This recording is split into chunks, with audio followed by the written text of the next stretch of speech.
नमस्ते मित्रांनो, king of stories या चॅनलवरती आपले स्वागत.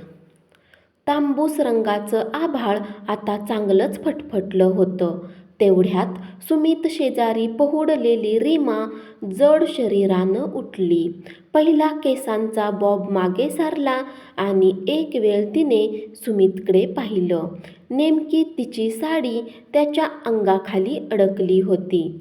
शांत झोपी गेलेला तिचा सुमित उठू नये म्हणून तिने अलगद साडीचा पदर ओढण्याचा प्रयत्न करत असतानाच सुमित जागा झाला. तसा त्यानं तिचा हात धरून पुन्हा बेडवर ओढलं. आहा, अजिबात नाही. रात्रभर खूप सतावलंस मला. आता दिवस उजाडलाय, उठू दे मला. सुमित म्हणजे तिचं ऐकायला तयार नव्हता. त्याने अलगद तिच्या कमरेला विळखा घालत म्हटलं, अजिबात सोडणार नाही. सोडा पाहू. लताताई वाट पाहत असतील म्हणत ती वेगाने त्याच्या जवळून उठली आणि सुमितला चुकवून तडक बाथरूमकडे पळाली. तर असा हा सुमित आणि रीमाचा चाललेला गोड संसार. सुमितच्या घरात आणखी 3 माणसं होती. एक त्याची वयस्कर आई, दुसरी त्याची विधवा बहीण लताताई आणि तिसरा छोटा मुलगा राजू, जो लताताईचा होता. तसे सुमित आणि रीमा दोघेही एका हायस्कूलवर शिक्षक म्हणून काम करत होते. सुरुवातीला प्रेम जमलं, नंतर केव्हा लग्नात रूपांतर झालं ते त्यांना कळलंच नाही. सुमितच्या आणि रीमाच्या प्रेमाच्या लग्नाला 1 वर्ष झालं होतं, तरीही जवानीचा बहर कहरच करत होता. यावेळी आपल्या किचन रूममध्ये लता स्वयंपाक करत होती. तेवढ्यात अंघोळ उरकून रीमा आत आलेली पाहताच लता गोड हसत म्हणाली, अरे वा, आमची वहिनी उठली वाटतं. हो ना, रात्री झोपायला खूपच उशीर झाला. नोट्स काढत होते. अरे हो, लताताई, चहा झाला की नाही? आता ठेवते हां. तोपर्यंत तुमचं आवरा. मी आता चहा ठेवते. हो म्हणत रीमा मेकअप रूमकडे निघून गेली होती. नंतर लतानं चहा ठेवला. काही वेळानंतर छानसा मेकअप करून रीमा पुन्हा किचनमध्ये आली. चहा तयार होता. आल्या आल्या लतानं चहा देत हसत म्हटलं, वहिनी, आज तुम्ही फार सुंदर दिसता आहात. बरं, दादाला मोगऱ्याचे गजरे आणायला सांगा. तुमच्या डोक्यात माळले की छान दिसतील. आज फारच तारीफ करताय. काय भानगड आहे लताताई? काय हवंय का? चहाचा घोट घेत रीमानं विचारलं. नाही, तसं काही नाही, लाजून लता उत्तरली. तसं काही असेल तर स्पष्ट सांगा हो. तसं म्हणजे आज माझ्या राजूचा वाढदिवस आहे ना, म्हणून थोडे पैसे. ठीक आहे, सुमितला सांगते मी द्यायला म्हणत रीमानं चहा संपवला आणि एक वेळ लताकडे पाहिलं.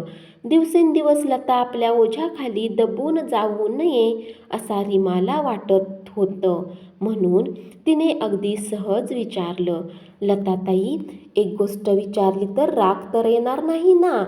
नाही, विचारा ना वहिनी, लता म्हणाली. लताताई, तुम्हाला सारखं घरात बसून कंटाळा येत नाही का हो? नाही, सवय झाली आता. शिवाय राजू घरी आला की कसा वेळ जातो तेही कळत नाही. ते ठीक आहे, परंतु पुढच्या आयुष्यासाठी एखादी नोकरी करावी असं तुम्हाला वाटत नाही का? रीमाच्या बोलण्याचा सूर लताच्या पटकन लक्षात आला होता. तरीही लता काहीशी सावध भूमिका घेत म्हणाली, वहिनी, तुम्ही आज असं का विचारताय? अहो, माझा भाऊ देखील आजपर्यंत मला केव्हा लता तू कामाला जा असं म्हणाला नाही.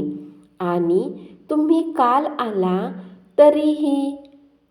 आई, आई, आई, ऐकलं का गं वहिनी काय म्हणते ते? म्हणत लता वेगाने आईच्या रूमकडे निघून गेली. नको नको ती बाचाबाची.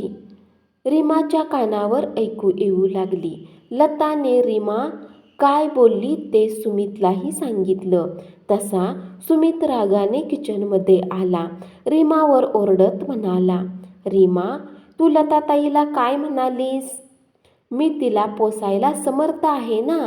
तुझा काय अधिकार आहे तिला बोलण्याचा? सुमित, मला तसं म्हणायचं नव्हतं. ते काहीही असो, तू पहिली लताताईची माफी माग. तू माझं ऐकून तर घे सुमित. आपली बाजू मांडत रीमा म्हणाली. परंतु सुमित तिची बाजू ऐकायलाच तयार नव्हता.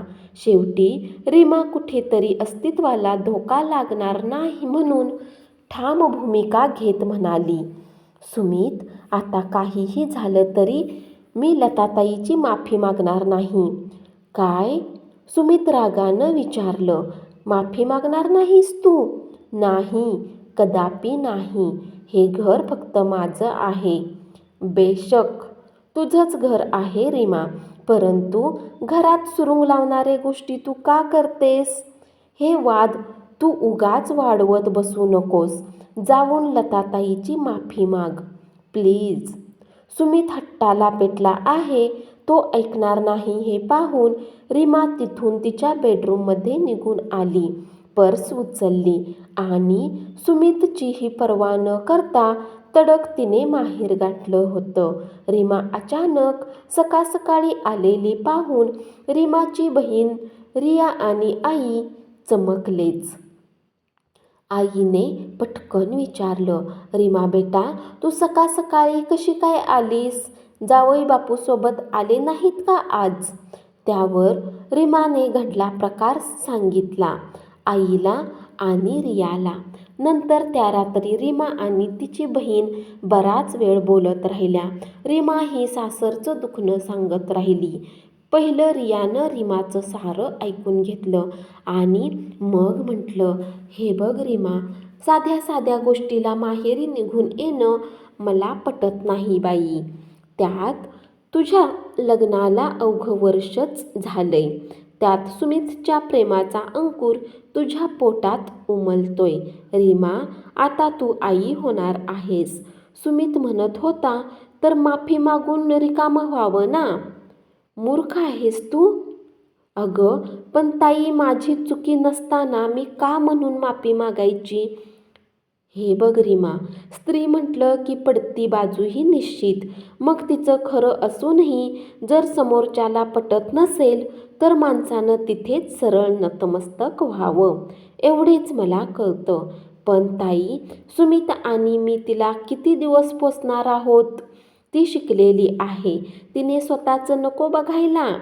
एवढंच नाही तर त्या दोघी मायलेकींचं रोज बोलणं चालूच असतं. रात्री आमचं बोलणं चोरून ऐकण्याची तिला काय गरज आहे? ताई, मला तर नको नको झालंय तिथे. सुमित आला की मी त्याला सांगणारच आहे सर्व. शेवटी 2 दिवस तरी ती सासरी गेली नाही. शाळेतही सुमित बरोबर ती बोलली नाही. म्हणून अखेर सुमितच रीमाच्या घरी आला होता. नमस्कार भाऊजी. रियानं हसत सुमितचं स्वागत केलं होतं. नमस्कार. आहेत का मेमसाहेब? आहेत ना, या. रीमा तिच्या खोलीत बसली होती. समीर तडक आत गेला. तिथे रीमा होतीच. लगेच सुमित म्हणाला, रीमा, मी तुला न्यायला आलोय, चल. रीमा काही बोलली नाही, शांत बसून राहिली. रीमा, ऐकतेस ना? निघायचं आहे आपल्याला. मला यापुढे त्या घरात पाऊल टाकायचं नाही. रीमा नाराजीच्या स्वरात म्हणाली. काय? तुला वेड लागलं आहे की काय? हो, वेडच लागलंय मला. तू तू हे काय बडबडतेस तुला कळतंय का? तू काय बोलतेस ते सारं कळतंय मला. मला तिथे राहायचं नाही. बस. मग कुठे राहणार आहेस? वेगळं. व्हॉट डू यू मीन रीमा? अगं, मी माझ्या आईला आणि बहिणीला वाऱ्यावर सोडून देऊ का मग?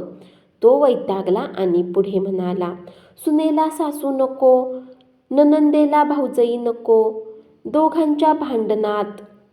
ए बाई, उगाच फालतं बोलू नकोस. गुपचूप घरी चल. वाटलंच तर मी त्या दोघींना समजून सांगतो. चल घरी. माझा निर्णय पक्का आहे सुमित. मी त्या घरात राहणार नाही. मला वेगळं राहायचं आहे. आपण दोघे कुठेही रूम घेऊन राहू.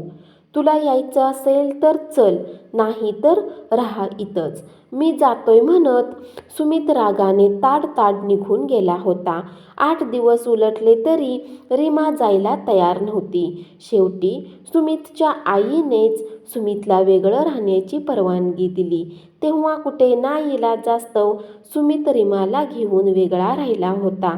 परंतु तरीसुद्धा रीमाला तिकडेही करमेना. तिने पुन्हा हट्ट धरला. आपण इथे राहायला नको. आपण माझ्या आईवडिलांच्या घरी राहू. बस पुन्हा खटके उडू लागले. शेवटी एके दिवशी सुमितला राग आवरता आला नाही. त्यामुळे त्याने तिला बदडलं होतं. तेव्हा मात्र रीमा गप्प बसली नाही. अगदी टोकाची भूमिका घेतली. तिने सरळ जाऊन पोटातला गर्भ पाडून टाकण्याचं महापातक केलं होतं. तरीही सुमित तिची समजूत घालण्यासाठी आला होता. म्हणाला, I am sorry Reema. I am guilty. मी तुझ्याशी चुकीचं वागलो असेल. पश्चाताप होतोय मला. परंतु आपल्या प्रेमाचं रोपटं खुडण्यापूर्वी तू माझा थोडा तरी विचार करायला हवा होतास. रीमा, तरीसुद्धा आय एम सॉरी.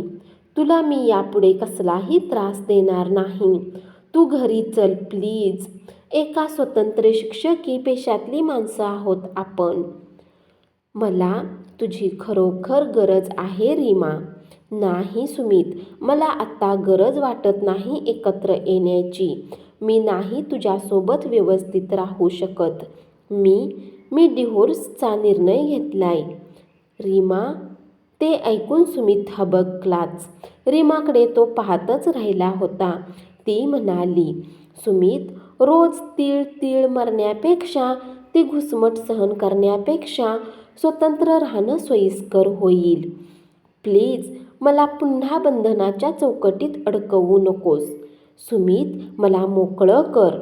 नाही रीमा, मी नाही जगू शकत तुझ्याशिवाय. अगं, संसार आपल्या दोघांचा आहे. त्यात यापुढे कोणताही हस्तक्षेप मी करणार नाही.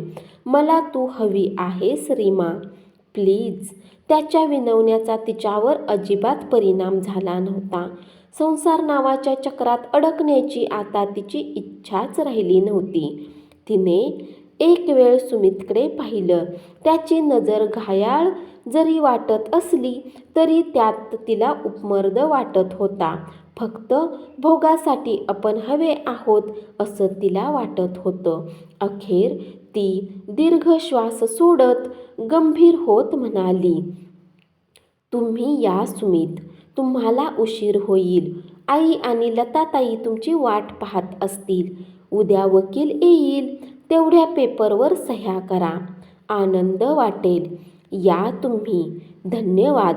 कथा आवडल्यास कमेंट्समध्ये जरूर कळवा आणि अशाच कथा किंग ऑफ स्टोरीज या चॅनलवर जरूर ऐकत राहा आणि चॅनलला जरूर सबस्क्राईब करा.